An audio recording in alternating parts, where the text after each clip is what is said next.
happening right now. I think there's chaos all over the West Coast. I guess that's outside the norm.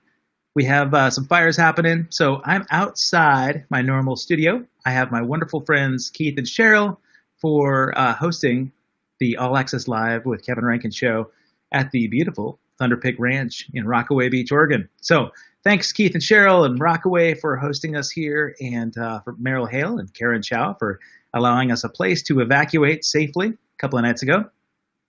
So before we get started, I want to thank Five Star Guitars, my friends in Beaverton, Oregon, for supporting this show. They've been there from the very start. They have provided us with great equipment. They provide guitars and lessons and repairs.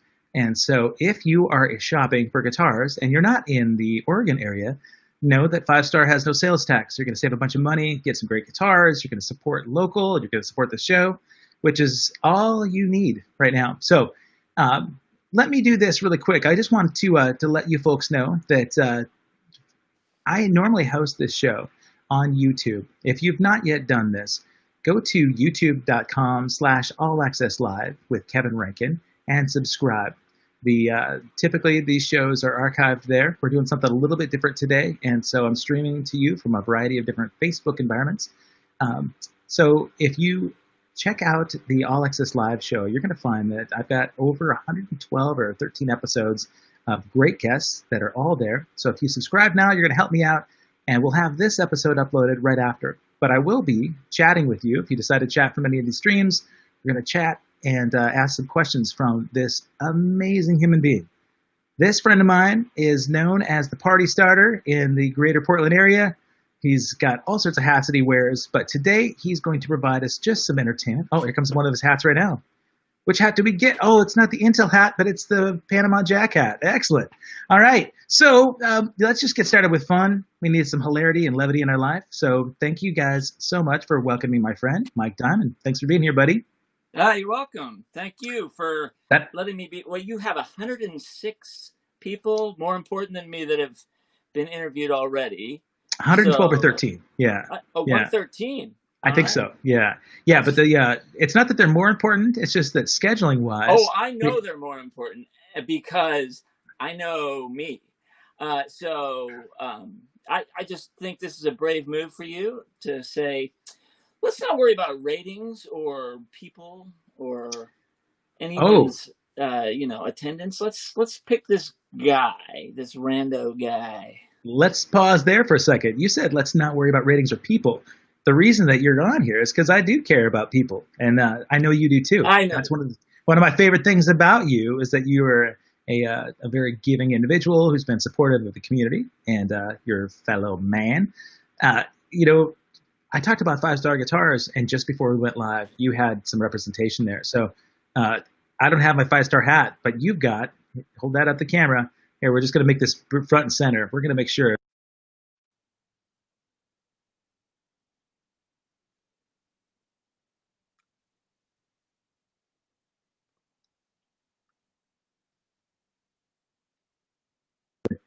All those guitars, the ukuleles, those are all from Five Star as well? Many of them. The ooks are, and then one of the guitars. Okay. I appreciate you talking to me from the dungeon that you're banished to. Typically I've got the brick wall background where people say, "What? Did somebody in your household put you in a dungeon?" And so this is actually a refurbished Ihop. There's food here. It's like storage facilities. There's like pancake batter. Most of this is pancake batter here. And then some guitars that they let me put on the wall. Oh my God, that's at the IHOP. Yeah, you don't know anybody there. You just said IHOP actually, and Apple are partnering up. They're not going to change their name. It's just a intelligent hop. It's just a pancake phone kind of thing. I needed this today.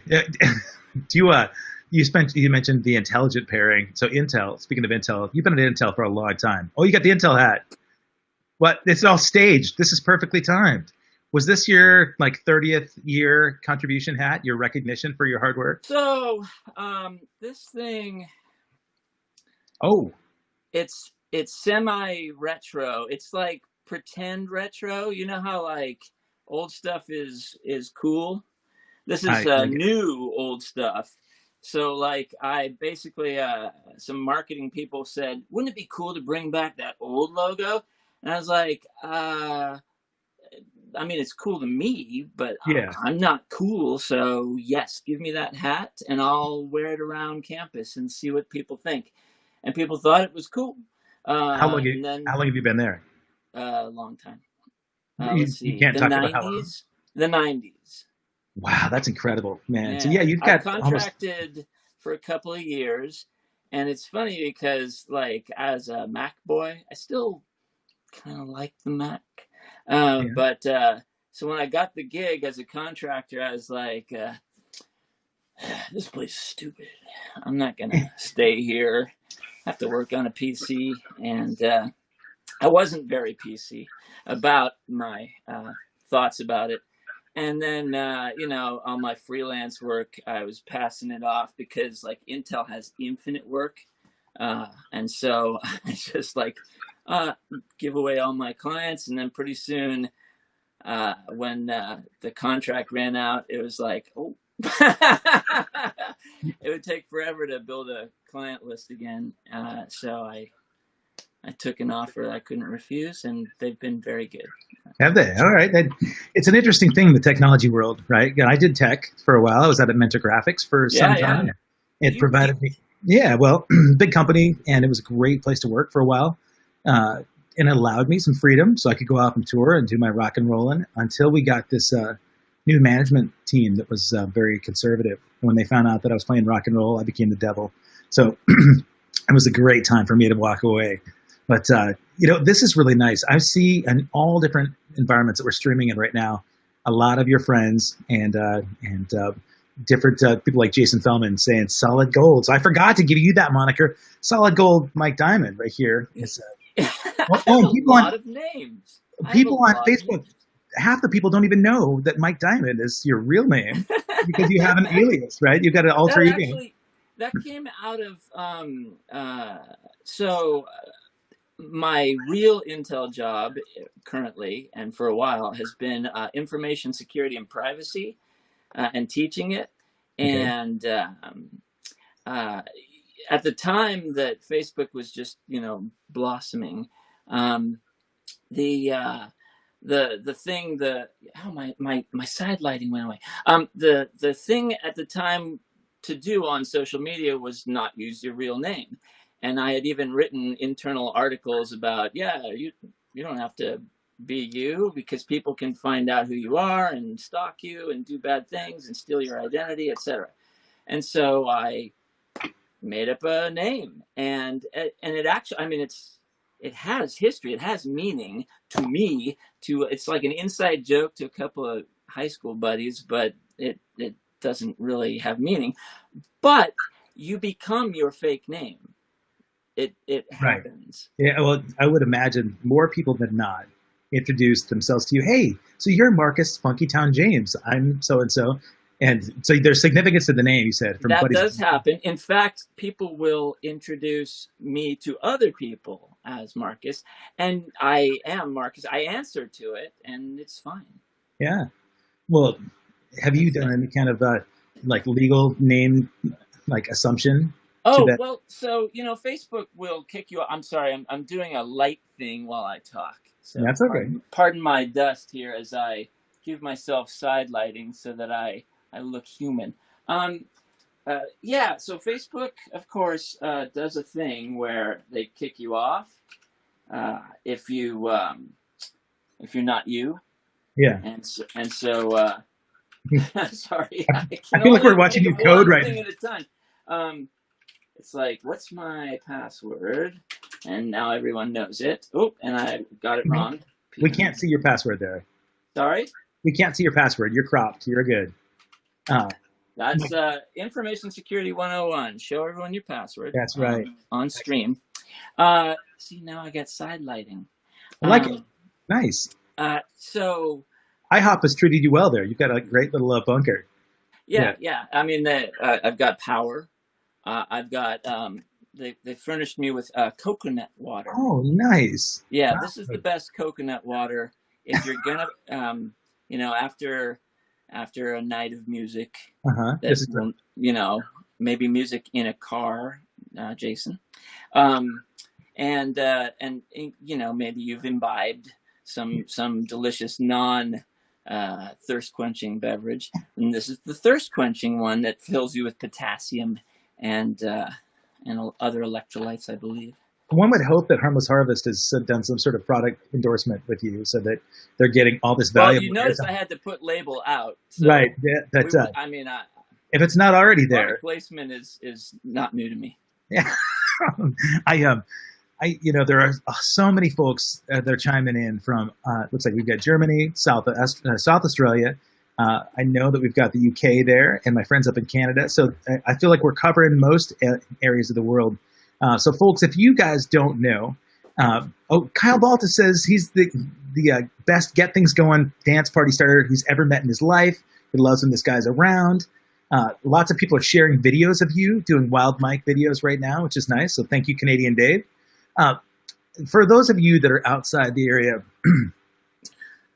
I have to tell you, if you've been to a live music show and maybe you're seeing a band that you've never seen for the first time, band kicks off songs that maybe you don't know. Maybe it's not they're not playing cover songs that you've heard a million times, and so you need somebody out there that can initiate a good time. Whether the band and their banter does it, or you've got one person that has absolutely no care in the world about trying out some new dance moves by sharing thousands of calories of entertainment on the stage on the floor. So I actually should share some of this video. It's pretty funny that when people first see you dancing, they think, all right, is this guy a plant? They think, because there was a guy around that was for hire to go out. Steve Kitchen.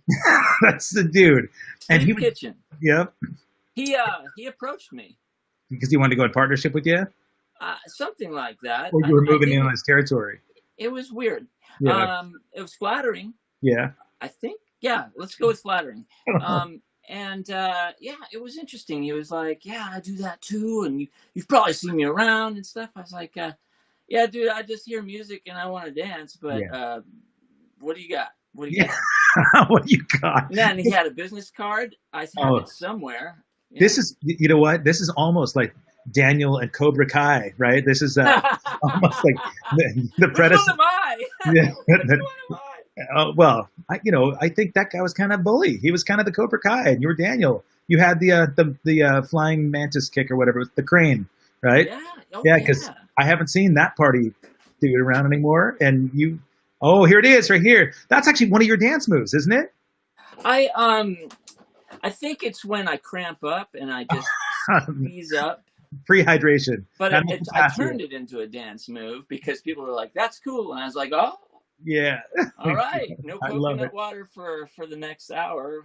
While I seized the dance floor, seized the moment. Can I ask you, man? Without, I guess, with COVID taking its toll on live music, has that kind of cramped your outlet a little bit? Like, are you feeling it? Oh, dude, I actually I posted maybe, I don't know, a couple weeks ago, something like, I think I've forgotten how to dance, and got a lot of sad emojis on that baby. I was in the kitchen where, of course, I do most of my dancing. Hopefully, Steve Kitchen does not have trademark to the word kitchen. I want to be able to use that word. Right, kitchen dancer. And so, sorry, Steve. Anyway, I was in the food room, and that's where I do my dance moves and stuff. And I was just not feeling it. Like, so I turned some music on because I had the song in my head. Okay, I'm gonna do this for real. And I was like, something's missing here. There's some mojo, and I felt like I had lost my mojo. So I posted about it. Oh yeah, you gotta hear your feelings. I mean, yeah. So the short answer to your question is yeah. I mean, every Friday and Saturday night was like a regular thing. In fact, So Steph, my wife and I, we were just super regular goer outers. You know, the Yeah. kids were finally of age where it was like, order pizza, bye. and and so, you know, prior to going out regularly, you know, 9 o'clock would come and I'd be like, ugh. Yeah. But like 9 o'clock would come on Friday night and I'd be like, Boom. Yeah. So was everybody else if they knew that you were going to show up, like oh, Robin Harlan's talking about your cowbell pants. She's really missing those dance moves. But as a musician, somebody that was so dependent on live music and interacting with people on stage and off, that I tried to come up with ways to distract myself. This show was a huge part of that, right? I was able to interact and catch up with my buddies and bandmates and tour mates a lot. And in the last couple of weeks, it finally just started caving a little bit. I think because I saw people outside the U.S. that those countries had mitigated a lot of the issues with COVID, and so they're able to sort of reintroduce live events in a safe manner. And I was envious, and not mad or anything like that. I just was proud of them. I was excited for them because they're out there, they're able to do it again. But it got to me. And the only distraction now is that, like houses are burning down in Oregon and we had to evacuate. And it was kind of good to take my mind off how, I was missing that and just being able to get my family to safety. But I've been here 24 hours now and I've been thinking about, all right, so what's the next step? The live music thing, they've tried it a bunch. Our friend Jason Feldman, who's there watching right now, he's been great about communicating and talking to venues and working with bands and booking. It looks like it's a real cool concept. Yeah, and they'll figure it out. And I'm so grateful to have that in the wings because for a little while when it felt like, wow, there's just no real end in sight. We don't know when the end is going to be there, but I know we've got opportunities coming up. But the flip side of it, I was talking about my performance and my feelings. I was thinking, it's not just the bandmates. I know that people that go out every night or every weekend to go see live music, they're missing it. And you had sort of twofold because you were out there enjoying the music and expressing yourself with you and Stephanie. You guys are out doing your thing. But you kind of were this champion for like all these people, like I said, you truly did get party started. As soon as you're on the dance floor, everybody else felt comfortable to get out there. They felt like they were part of your unit, and so more than anything else, I want live music to return in a safe way because we need Mike Diamond out there, solid gold. It's true, man. It's true. Have you ventured out at all in like the smaller venues where they've tried to? Nah. So, if it was just me, I'd probably, take chances, calculated risk kind of thing. We have high risk folks in the family and just can't touch it. I mean, there's asthma and heart disease and all that kind of stuff. And COVID potentially could, take folks out here. Yeah. So, and even selfishly, you could survive it and be like at half lung capacity. Man, that sucks. We're singing and dancing and all those other things that I love. So it's really about just waiting for the time, like hunkering down. So, I mean, I think there's lots of opportunities for other people. I can't be one of them for a while. No, I applaud it. I'm totally with you. I think so. How do you? Because you started releasing some videos of you and your ukulele writing. Oh, sure. And they were so positive and really encouraging. I'm going to move my screen for a sec. But are you writing music? Is that kind of one of the ways that you help sort of deal with your anxiety? For sure. I mean, it's funny, like initially I was like, I'm just going to do this every week. Yeah. And I don't know, maybe about 4 or 5 weeks into it, I was like, everything's so heavy. I got stuff to do. People are going to have to do this themselves, man. No, I'll probably get back into it. And this is actually a very fun thing. Thanks for inviting me. I have a back catalog of all kinds of corny stuff, serious stuff, really funny, really not funny, really only I think is funny kind of stuff. And so I don't know. I've just kind of I'll dust them off and get good at them again, Well, assuming I ever was. I really was impressed, actually. The people that hadn't seen you play before, I've seen you do backyard parties where you'll pick up acoustic guitar and do some playing with other people. But your songwriting is hilarious. I think it's very Thanks. poignant for the time, and it's intelligent, and not surprised. That's just the kind of guy that you are, But and I didn't even ask you about this, but I was going to put you on the spot. Do it. You want to pick up an uke and play us a song? Would you be up for it? Sure. Awesome. I think this is what we all need right now. If we can't get your dancing in the room, I'd love to hear one of your songs, man. And you just pick it.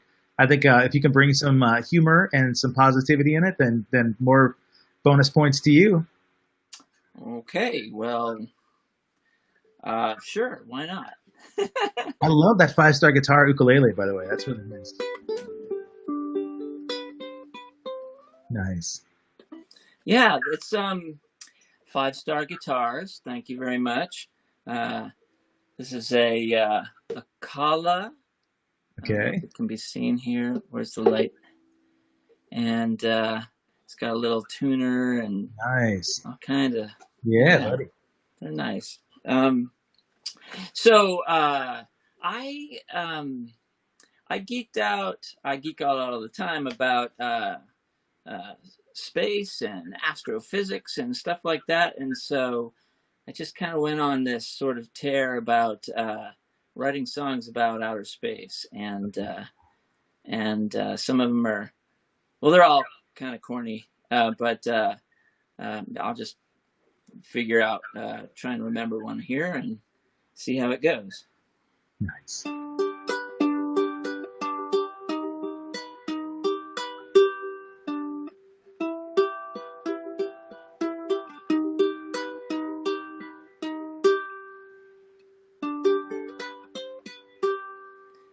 I'm waiting for them. What am I waiting for?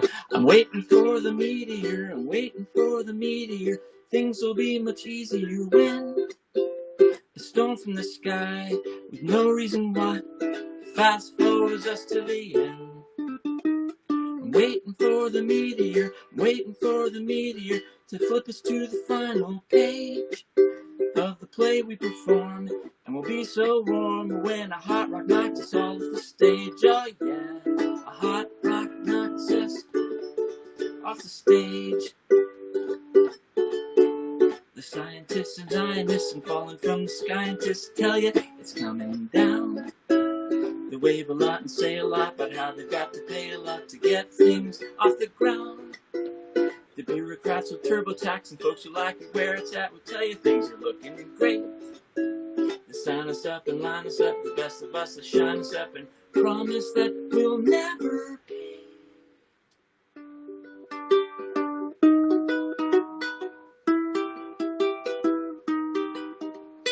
Waiting for the meteor, I'm waiting for the meteor. Things will be much easier when a stone from the sky with no reason why fast forwards us to the... Where am I? Fast forwards us to the end. Waiting for the meteor, I'm waiting for the meteor to flip us to the final page of the play we perform, and we'll be so warm when the hot...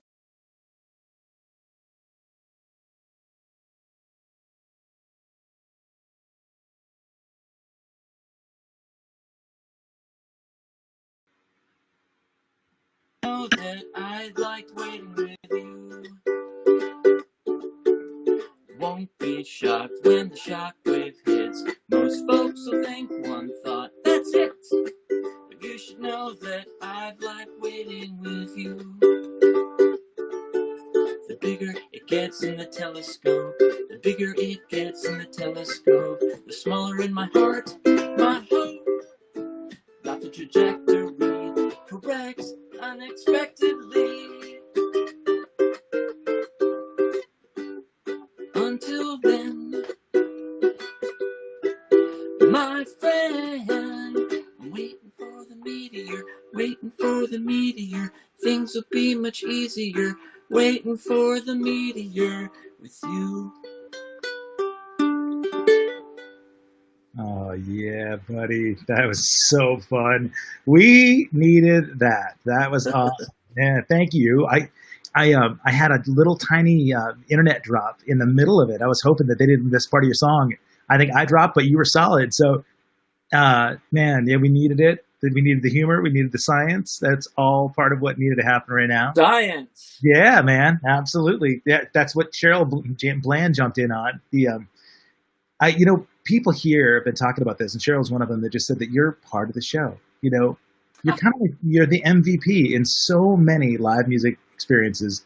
When bands come in, and they might have crew guys that are helping get stuff set up or kind of behind the scenes. The Lorenzo de Vargases at the local scene that are behind the scenes. You don't see them on stage, or you see them Mojo. but like MVPs, guys that really help make the show come off, and that is certainly one of those MVP roles that you've had. I'm sure every community has some Mike Diamond out there, but not one that wears as many hats as you. Is that another hat? Well, I was gonna say, we one of the surprises for me was that you actually.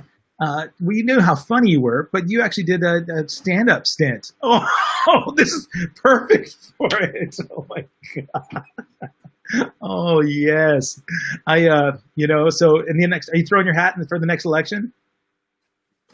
Yeah, you've got a couple That months. was the election. I'm throwing the election. Oh yeah, man. Like those were corporate interests that actually just threw themselves at you. But your stand-up routine, was that something that you've actually wanted to aspire to go after as well, or? Well, I mean, I like lots of stuff, and that's probably why I'm not good at any one particular thing. But I did stand up. Well, so when I was in high school, I mean, I wrote jokes and routines and stuff, and I was in like competitive speech and did after dinner speaking and all that kind of stuff, and did theater. I was a theater kid, you know, and and and then one day I got funny, and I have done stand up before in college, and it was fun, and then it just sort of went away. It was just not a thing that I thought about. And then whenever that was, I don't know, 8 years plus ago, you were there. Yeah, but it wasn't And that long, you was it? and you were there. That's Yeah, that was just a couple of years ago. It seems like. I mean, everything seems like a couple of years ago. Time does actually increase in speed, and I'll talk about that later. Yeah. Remind me to. Um, so yeah, I thought. I got an email from what's that place? Not Harvey's, the other one. Helium. Helium. Yeah. Thank you. Where's my helium hat? That was not a cue. They did not give me a robe or nothing. They not even water. It's like yeah, a dry joke. Very dry humor. Oh, that look what I did. I made us both thirsty. Well, label out. There you go. So I got emails, about shows that were coming up, and because there's a thing I do where I take my daughter, who's a comedy enthusiast and funnier than me, and also performs. Our father-daughter thing would be like go see, stand-up folks that she likes, and so I always kind of kept my eye on that. And then one of those emails said, "Hey, do you think you're funny?" And I was like, I mean, yeah. I don't know. So I did it. I was like, oh yeah, all right. And I'm one of those uptight comedians who like writes the joke and then it's terrible, and then rewrites it and like 20 times over, and then practices it in front of a mirror, and then finds people who like me. I'm trying, funny, and then finds people who hate me. It's like, and then they're like, yeah, I hate you, but I'm laughing. And so, like, all right, I've got a solid 5 minutes, right? Tight 5. Yeah. And so I did it. I got up there, and I was last, which means people were super drunk, Oh, yeah. and that made me even funnier. So it was fun. I didn't have one drop, and I thought you were hilarious, man. So I was excited to My see. apologies to yeah. Sorry. Yeah, no, no, no. But at least you had one sober man in the room who really appreciated your humor. I think it's important. I was a litmus test, so I was the You one. were, you Yeah. were, and I Um, was not too acidic.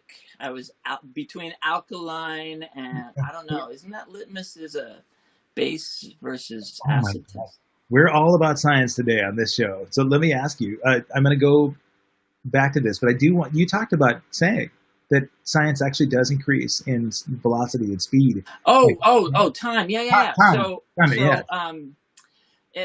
It's not something super complex or anything. It's a mental capacity to process frame rates. Okay. So like when you're a baby, you got this brand new brain, it's pliable and mushy and flexible and stuff. And your job is just input, input, give me, feed me, eyeball, feed me, and then you get to a different age, I'm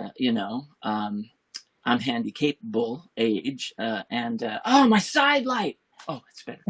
Um, and so what happens is you can't process as fast, as many frames. Essentially, you can't take in the same amount of information. Your brain's a little more rigid, and so think of it as watching a movie with less frames in it. It actually moves faster, and so time perceptually is speeding up for It's the you as perception you of get time. older.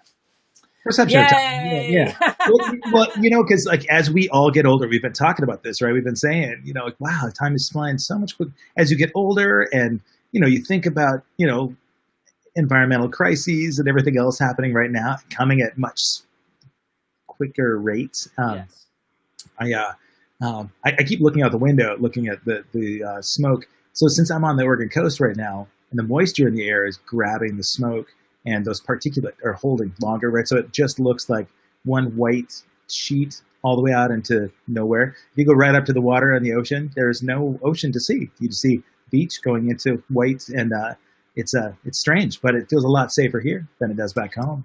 So, uh, Yeah, safe is relative, I guess, right? I mean, but having yes, having a place to put my family in that's it. that was the most incredible feeling, knowing that we laid our head down last night in a place that we could stay for a few days and wait out the fires, and then just let go of whatever happens, because that's completely out of my control. I could run my sprinklers at the house, I can get the important stuff out, but I can't stress about this too much, just because all it will do is be undo. It's like everything else in the world, if I don't want to belittle the scientific part of COVID. I'm definitely down to, remove myself from, contagious members spreading this thing. I want to, make sure that we adhere to it so that we can get rid of it. Yeah. But it's a lot more relaxing to be able to let go of some of the stress, and No doubt. I was excited to talk to you, today, because I knew that you and Steph, your wife, have overcome a lot of adversity over the last several years, man. There's any sort of buddy that's been in a relationship knows that there's an ebb and flow. There's yin yang. There's really like it's nice to have a counter partner, to deal when one person's stressed, the person again. But you guys have overcome a lot, and yeah. I mean, any relationship that passes the test of time. I mean, it's not all perfect, obviously. So I'll just say currently things are better than ever. I mean, really, because you have the mushy stuff that you had at the beginning, and you also like have this like deep appreciation and knowledge of another person who's been there for you. So yeah, we had rocky moments for sure, and even through that, just love, and I guess it was good because we both sort of went through our fire slightly askew from each other. which is good. Like I seem like this awesome guy, don't I? I don't Absolutely. know, maybe. Yeah. But I was kind of a. Oh wait, how many cuss words do I get? Well, you told me that just before we went live, you used the one left that you I had. did. And here's the thing. I think quotas should change depending on what No, kind of. no, it's okay. I'll use it against my future cuss words. Well, yeah, but you get more today because there are impactful fires in the neighborhoods, and so you get like two extra today. Oh, you're right. Yeah. Oh, yeah, Until, yeah, yeah. until they, In until, fact, actually, 2020, you actually get an additional 2020 cuss words per day. per day. Yeah. Right. I forgot. I Right. forgot. Yeah. So you're good. Thank you for the Yep. reminder. And, Absolutely. and Science. that said, to stay on topic here, I was an ass, Hmm. and I was not aware of my assitude. How am I doing? Is assitude? Oh, I said it a third time by No, just saying it. that's not Um, vulgarity.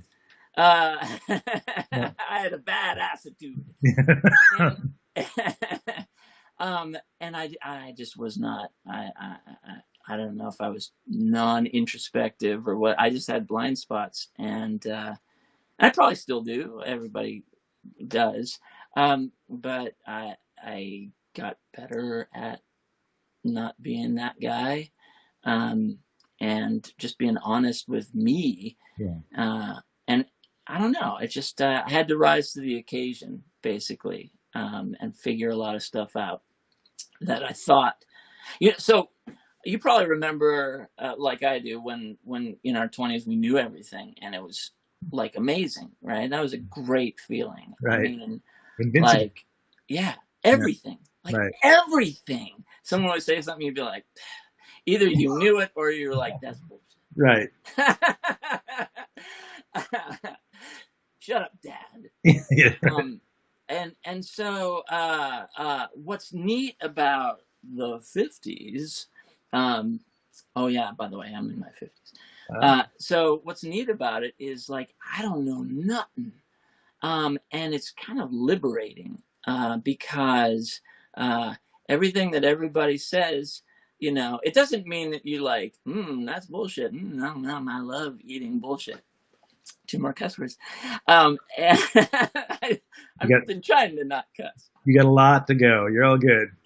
Thousands. I got Yep. thousands. Yep. Mm. Label out. Hold the label out. So yeah, trying to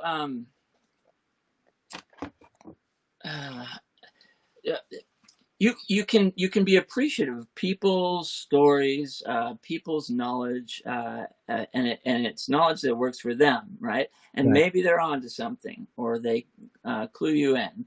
It doesn't even if they're wrong. It's like, I'm gonna look into that, and then you find out that they're wrong, and you don't even have to tell them. Yeah. It's actually not mandatory to tell everybody right from wrong, because ultimately they got to figure it out for themselves. So things like your ethics, your spirituality, your religion, all those kind of things. I think all that stuff, my take, it needs to be it needs to come from reality and struggle, and you shouldn't always feel at ease about your position on things, because well, I mean, uh, if you don't have some pliability, some flexibility to be open to change, guess what? That's all there is Right. change. Yeah. And the longevity of your relationship is key. You guys have been together a long time. You were childhood sweethearts, right? Like, you've been married how long? So Steph and I met in 1984. Okay, yeah. That's so Orwellian. Yeah, we married 7 years later. Okay, all right. So yeah, you've got plenty of time in there to understand each other. From Well, you say that, but people also change. They do, and that's an interesting thing that you mentioned. That, I mean, judging from experience, because it's around the same time that I met Jen, and she became my best friend and my partner for life. And as we get older and deal with stresses and all that in a different way, you see the demise of a lot of relationships. I'm grateful, and I'll back up to why. I'm grateful that Jen and I have a really strong relationship right now because of the respect we have for each other. Yep. I admire her so much, and I care about her as much now as I ever have. And I think a lot of that has to do with respect, and even if people change, being willing to recognize those changes as something that's their deal, and if it's just an impasse in a way that you can't continue a relationship together, at least you can coexist in a beautiful way and respect each other after. Your respect that both you and Stephanie have for each other, it's apparent. Everybody out there knows it. You're reverent about each other. And that's one of those things that I really love seeing, is that if you look at a model for people that have a long-standing relationship and what keeps those things together, keep those people moving forward and not just complacent and not just static and one-sided, because a lot of relationships ended up one-sided, right? Yep. One person gives so much and the other person takes, but you really see the success stories when you see that each individual person has interests of their own, that they're supported by the other partner, and Yep.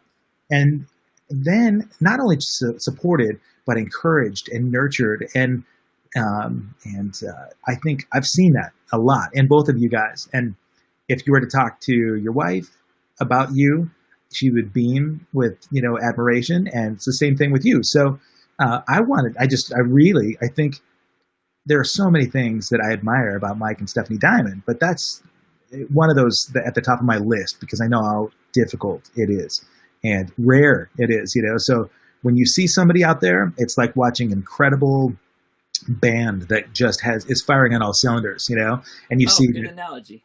Every band member out there is giving it 100%. And, if there's one show that maybe one person gives 98 and the other guys have to pick up the slack, they do it because that unit is important to the greater good. Well, yeah, you do what you can, right? And one person's, 100% is not the same as someone else's. So yeah. And you've got kids. I mean, stack the kids on top of it, right? So your children, right? They go through these ages where they find their identity. They find their personality and their limits, right? And as they express their boundaries, that's a challenging thing as a parent, right? I say with both of my kids in the back of the rooms here, but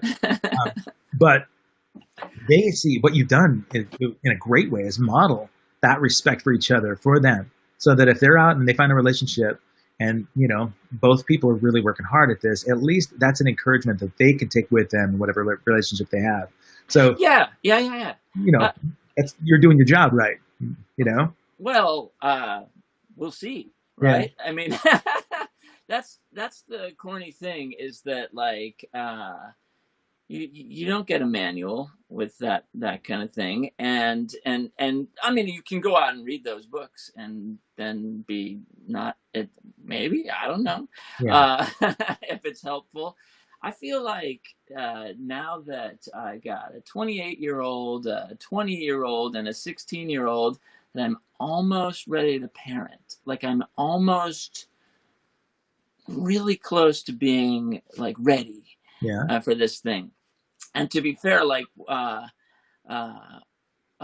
when we were first expecting, an older couple had said, "Do you guys feel ready?" And we're like, and they're like, "Don't worry, nobody's ever ready."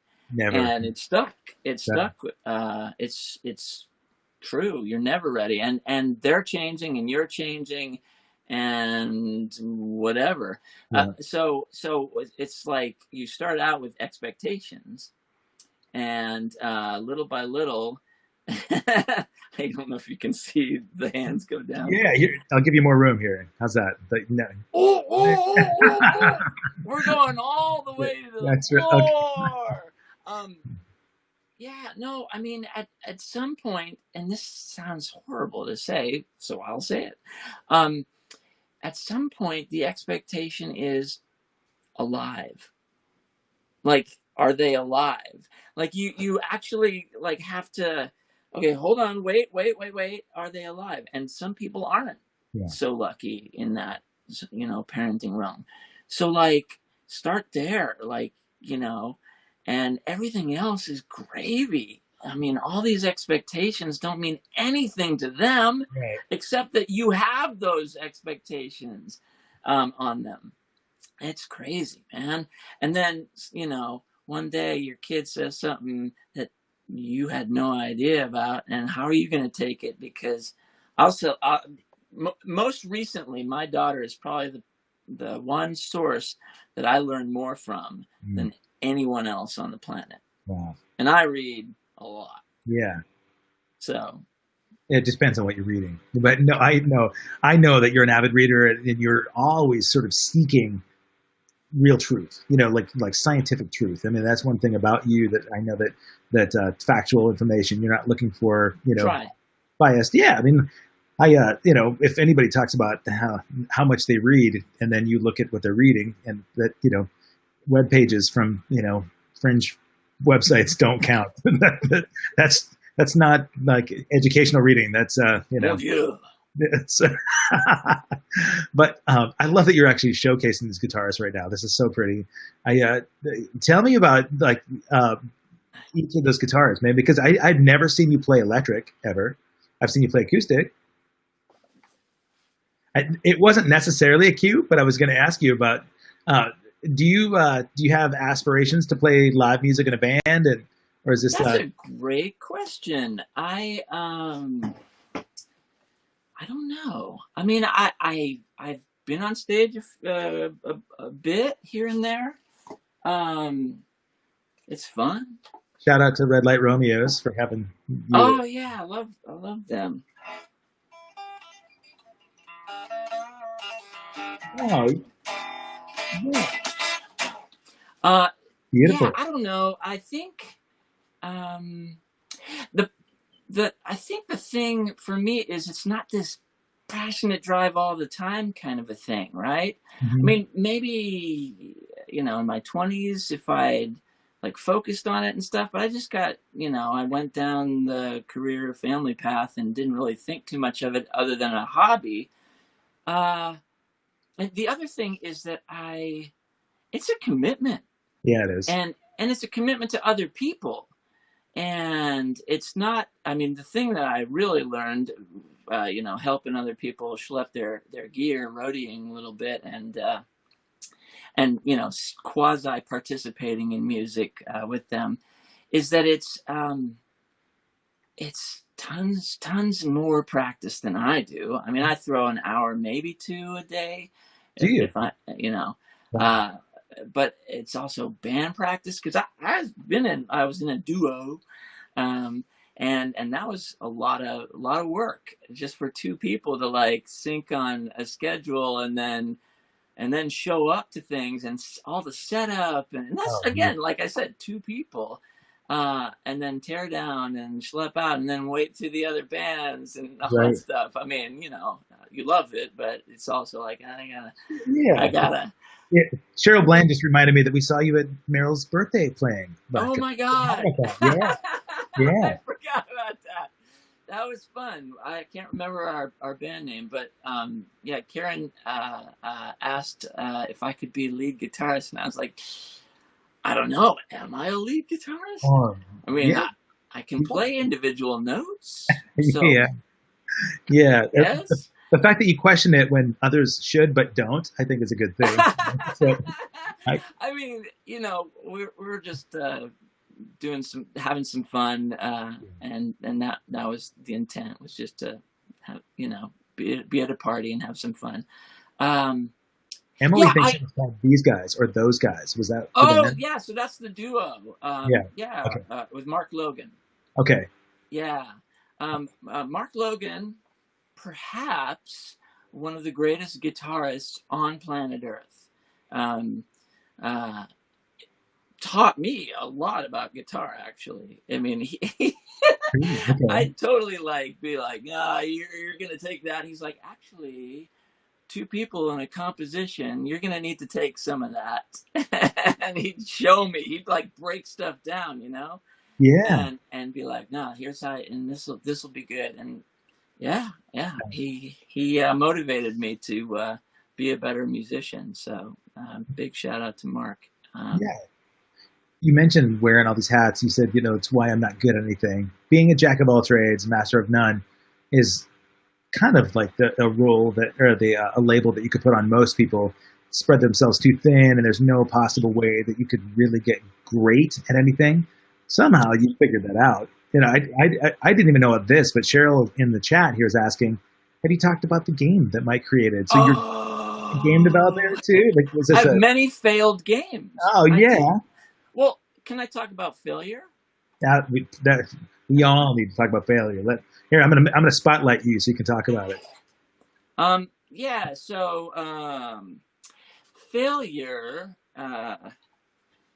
I don't even know what that means, right? Because essentially, you have to fail to get good at anything. You have to make tons of mistakes. You have to try stuff. So I don't know.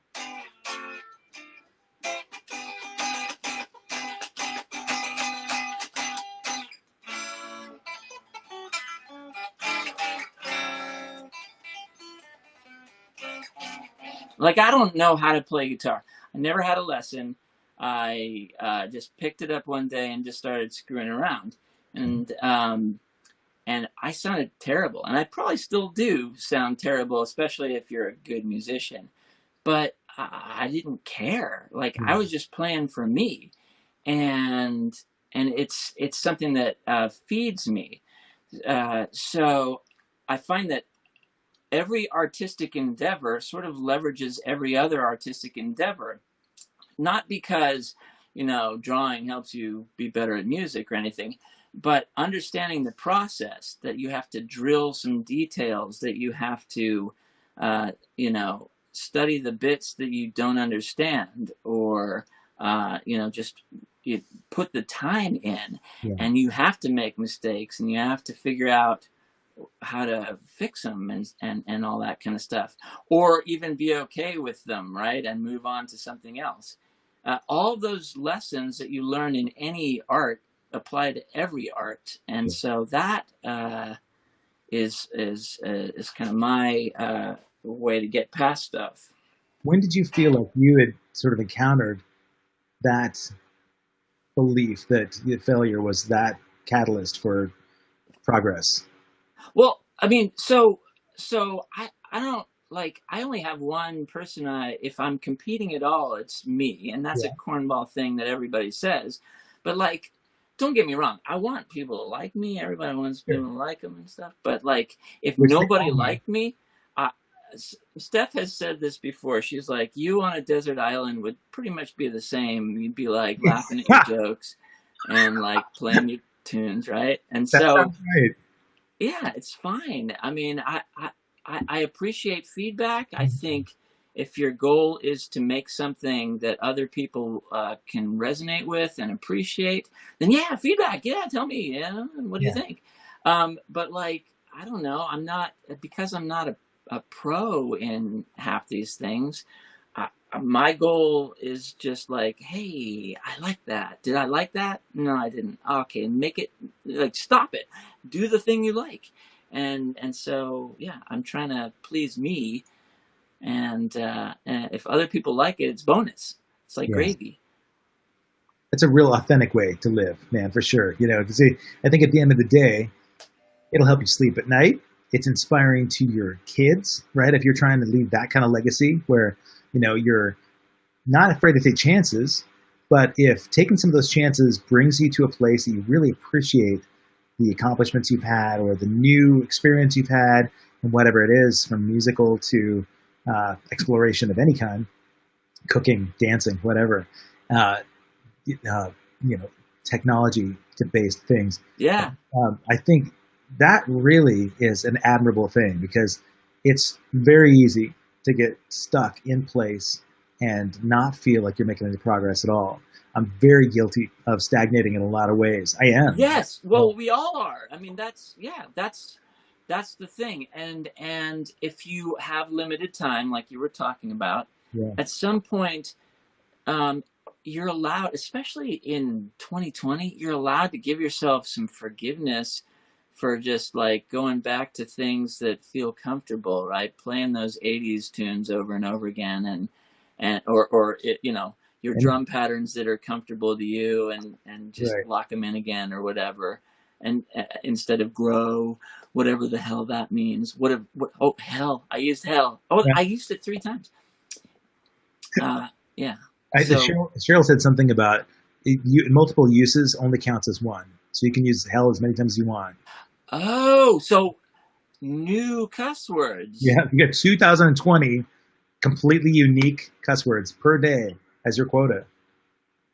The fact that you're actually monitoring and metering yourself is great because that's growth, right? That's a evaluation of your use of the language, and because what you had mentioned prior to going on said, I'm going to really try and hold them in and only use them when I need to really articulate something. I need to really put an exclamation. It's my So punctuation. yeah, that's right, man. But there are, I would think, there are more opportunities or more appropriate places to use some profanity these Oh, days. sure. Yeah, Sure. if that's a stress reliever, then go. So be it, man. Whatever we can do to just alleviate some of that. Yes. I think I just people that hadn't got to know the real Mike Diamond, the Marcus Funky Town James, they see that guy on the floor doing incredible dances, smiling all night, sweating up a storm, and looking like you've got just no care in the world, right? And the deeper seated thing is that we all know that you, just like everybody else, is out there facing, familial issues and concerns about the environment or politics or financial or business or whatever. You just do a really good job of expressing yourself in a way that is positive. Because some people take all that anxiety and they put it into channeling negativity online, especially. Oh, Just sure. just churning, and they just push that stuff out on the social media page, and it affects people probably not in the most productive ways, right? I mean, people that get that, receive it, they either spit it back in a kind of an alternative angle, or they just kick the cat down the road and feed that negativity somewhere else. So while you're dealing with any of that other animosity and adversity, you're putting it into a place where you can do something about it. You can do something. The dancing, I think about that. I think he's expending those calories to churn out all the negativity in his world, man. And to me, it's just like the greatest mining of positive force there is, which is why not only I think so, but people in this thread are saying we need more Mike Diamond. Right? So we if had you ever considered any kind of like public service, any kind of community organizer type role, or something where you could influence, public policy? So, I mean, we've both been at a couple of homeless related activities, Yeah. and that's definitely a near and dear thing to me. I actually helped found a nonprofit that's related to information security awareness. Okay. Although it's more on the corporate side of things, where like not all companies, can have the same access to, like, it's kind of a low priority for a lot of companies to. I mean, don't get me wrong, people lock up all their files and they encrypt things and access restraining and all that stuff, but teaching it within the company, like, the weakest link is a human being clicking on an email and boom, Right. the election's gone. So it happens everywhere. Yeah. And like, a third of the scary things that are out there is some phishing email Right. instigated it, or somebody picked up a USB in a parking lot and plugged it in. Ooh, Yeah. free. So knowing a little bit about it is good. And actually, companies also do a lot of, like, when they teach, they'll have their employees reach out to their friends and family, and so it actually does help kids online, the elderly, a lot of at-risk groups who just don't have that expertise. And Sure. so that's something that I've helped participate in. I actually was like a board member, Yeah. and boring. And Never at the same said time, no one ever about Mike Diamond. I, I mean, it can be a dry subject, and that's the tricky thing, right? Is you're trying to make it meaningful, Yeah. and so that people actually take action, because we are at cyber war right Right. now, Yeah, it's true.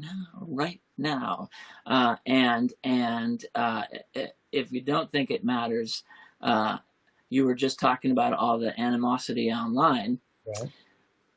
I mean, I didn't write the New York Times article talking about Russian and Chinese influence in the elections. That's a given. That's a known thing. Right. And those memes are cranking out of factories from adversaries who are paying third parties to do it.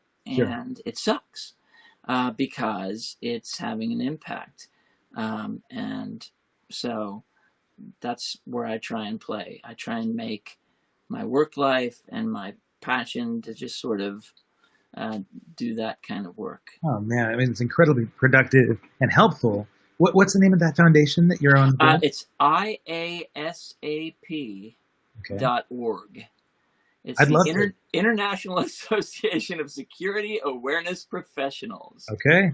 of which I am one. ISOP. I'd love to link that when we archive this. I'll make sure that I get a link. Yeah. Okay. Cool. It's if folks are out there and want to know more information, it's an important thing. Whether it sounds too dry and tech for you, what Mike is talking about really is incredibly important to understand that we're being fed stuff all the time that we should just be aware of, and just at least educate yourself enough to know what's a legitimate source and what's not. And as a parent, as a responsible community member, as a business owner, or anything like that, we should all just sort of be looking after each other. It sounds like you're doing that for yeah folks. Well, I mean, so there's so much divisiveness going around, and it's a touchy subject. I don't want to alienate 37% of your viewers, so I'll be respectful of individual viewpoints and such.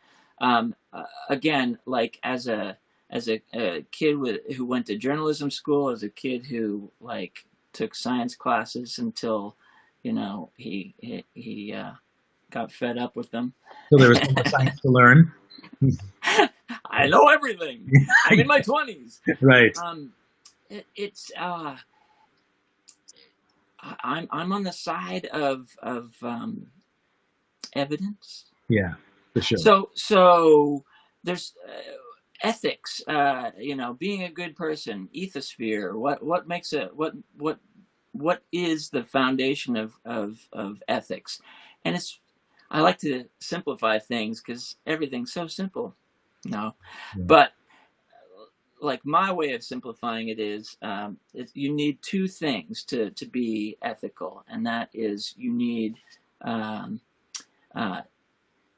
source of truth, evidence, right? Whatever that is, that stands up to scrutiny, and you need something that guides it, and I call that compassion. Okay. And so if you have those two things, you're probably on track. And I think most people get that and want that, and it's just we all fight about what we think each of those things means. Right. I think that's a pretty good assumption, good analysis. Yeah, I mean, we're seeing these fires. It's insane, right? And I see tons of people go out and help as they're able to in a million ways, from frontline people and volunteers to people backing them up with gear and support. And I can't even begin to list all that stuff. And then, of course, for the evacuation, you're the beneficiary of some love from the community. Go Thunder Pig! That's right. And it's amazing. I mean, we've all got our backs as humans. We actually do. when push comes to shove, when the meteor comes down, when the aliens, come at us, when the fires are at the door, human beings, for the most part, are amazing, wonderful creatures that have each other's backs. But we're easy to manipulate. I've been manipulated. Um, I want to think that at 53. Is that a cuss word? Did I use another cuss word? Yeah, I'm like, well, here's the thing. Some people are 53 and they act 53 or feel 53. They, but I don't think I'll ever see you acting 53. It's my youthful haircut. So that's what it is. I want to show people my comb over. Okay. The COVID cut. Oh! Yeah. But you don't even have a receding hairline. That's just not fair. No, buddy. Like, no. You do. If there was no gray in your hair at all, then you'd think you're in the 30s. But where's the grooming cream? Yeah, where's the dye? You had talked about doing a shave. You were going to do an on-air cut. Yeah. Yeah, we'll save it for the part 2 when we can get the ratings and that'll be the boost. I think so, man. I'll bring out the wall, the clippers. It seems like I remembered a song that you wrote that was kind of a little bit about the manipulation. Was it an ook that you wrote that you released? Was it about kind of poking fun at what was happening online with, or was there some message in there that I don't know? It was one of the first ones I thought you released. It was something to do with that, but I just thought it'd be an amazing way to play us out by having one more song. If you grab the ook and play one more, Mike Diamond. I'll give that a shot. I'm trying to think of what that song was. And if not that one, just anything that could bring a smile to people's hearts right now. And while you're getting that down, I will say, again, if you've not yet, I see folks from all the different platforms. I see lots of people on Facebook, lots of people on YouTube, on the different Facebook platforms between All Access Live and Kevin Rankin and my business page. If you've not yet, please go over to the YouTube channel. Just click on the All Access Live YouTube channel, All Access Live with KevinRankin.com, or YouTube.com/All Access Live with Kevin Rankin. If you subscribe to it, it would help me tremendously. I'm trying to make sure that our sponsors get a lot of attention. And once we get to the next sort of milestone, I'm going to be giving money away. So we're close to 500 subscribers. I'm going to give a couple of $50 Amazon gift cards away. And maybe I could talk to my sponsors into doing some great promotional stuff for 5-star too. So Audix Microphones, we're doing another partnership coming up. As soon as the fires allow me to go back home, I can talk a little bit more about that. So in the meantime, if you've not yet subscribed, go to the YouTube channel. Subscribe now. You can always get notified about any of these great guests, and then you can chat with us. And I've got some really fun guests coming up. Zia McCabe from the Dandy Warhols will be coming on. Zia not only is a great keyboardist and part of the Dandies, but she was pretty active in the last political round where she just was speaking some truth. And I was at a rally that she was at. I thought, girl has got something to say. It's going to be fun. We'll make it positive. So besides her, we had to reschedule 2 nights ago. My dear friends in Bad Ellie. I was in the midst of my evacuation and couldn't do it. But Bad Alley is going to be back here on Thursday evening. So the 17th, weather permitting, as long as those fires are out. Otherwise, I could just do it from right here. But make sure that you guys subscribe at YouTube so that you get notifications when we go live. And then from this point, we're just going to get a few more minutes of the wonderful solid gold Mike Diamond playing us out, giving us some positivity to end the weekend. So take it away, my friend. I also wanted to mention Ants in the Kitchen, Dane Ryan getting married to Lilo. Today. Yes. Off the coast. Just up the road in Manzanita. So, yes, Dane Ryan and Joff Metz is there. Mike Collins is there. Those guys in MRC and Ants in the Kitchen. Congratulations, Lilo and Dane. That's a beautiful thing. I'm glad you brought that up. Awesome. So maybe this song you can dedicate to Dane's nuptials. Sure. Awesome. All right. Wait, that was another cuss word. Okay. I bet you think that you have won the war, But you don't know what we were like before. Our ancestors applauding their yesterdays marauding. We're so prone to kill our own, we can't keep score. We beamed a welcome to the great beyond. You threw a stone back, ripples in the pond, attacking our dimension, attracted our attention. For once mankind could find a common bond. Our world invaded, our lives dictated, our men castrated. Look what you've done to my song.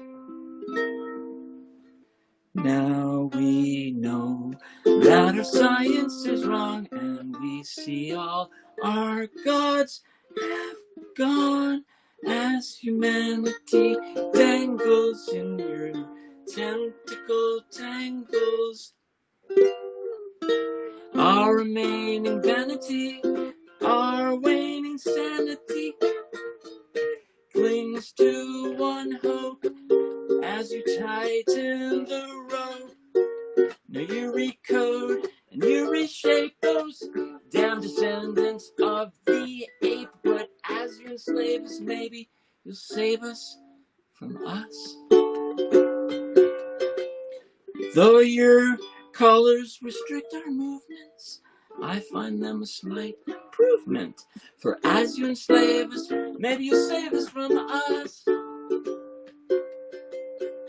And even when you're killing me, though monstrous is your villainy, responsibility is yours, not ours anymore.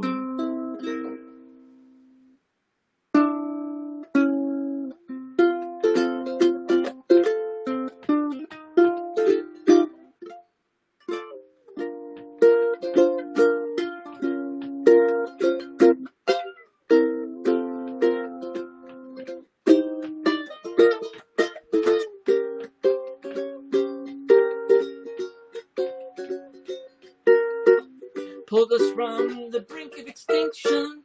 Though we're slaves, you're our new Lincoln. For as you enslave us, maybe you'll save us from us. Wish we'd never sent that beacon. Wish your diets were strictly vegan. For as you enslave us, maybe you'll save us from us. Save us from us.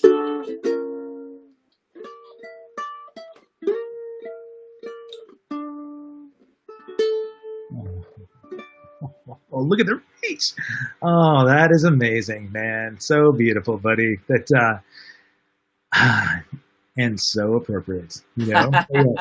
It's funny that there is a parallel between your songs and your uh, space age songs are very in line with many of the A Flock of Seagulls songs, and so I think we may have to have a little pairing of you and Mike Score out there doing some new tracks for Flock.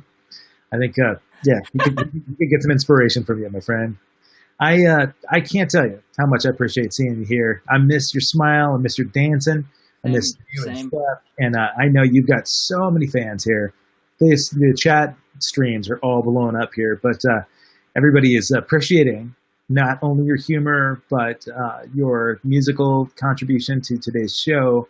And I think it's nice to have some reality back in our lives for a little bit. So for me, selfishly, I just think the world of you, buddy. You're one of my favorite humans, and I'm grateful to call you friend. So I love you, and I'm glad to see you in one piece. And I saw you're at least one of your guys, and so hopefully you're all in one piece.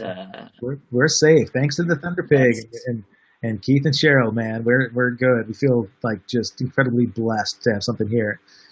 So when we archive the show, make sure that you get me the URL for that acronym for the Oh foundation yeah. I'm working on.